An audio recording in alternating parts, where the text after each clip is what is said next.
السلام علیکم میرے پیارے بہن بھائیوں، آج میں آپ کو رمضان مبارک کے تیسرے عشرے یعنی جہنم سے نجات کا عشرہ اس کی دعا کے بارے میں بتانے جا رہی ہوں۔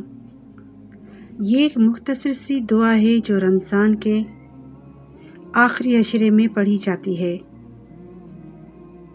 اور رمضان کا آخری عشرہ جیسا کہ آپ جانتے ہیں 21 رمضان مبارک سے آخری رمضان مبارک تک ہے۔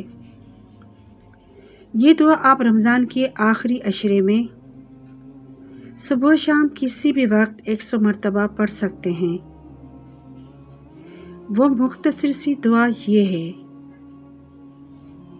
اللہم اجرنی من النار۔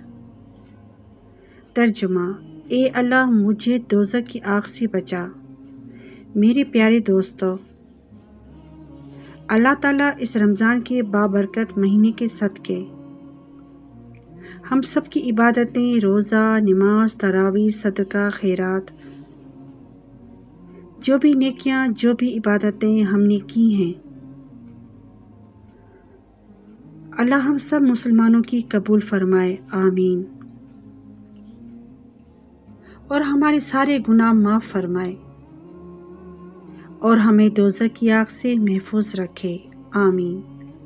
دوستو، اگر آپ کو میری ویڈیو اچھی لگتی ہو میرے چینل کو سبسکرائب کریں۔ جزاک اللہ۔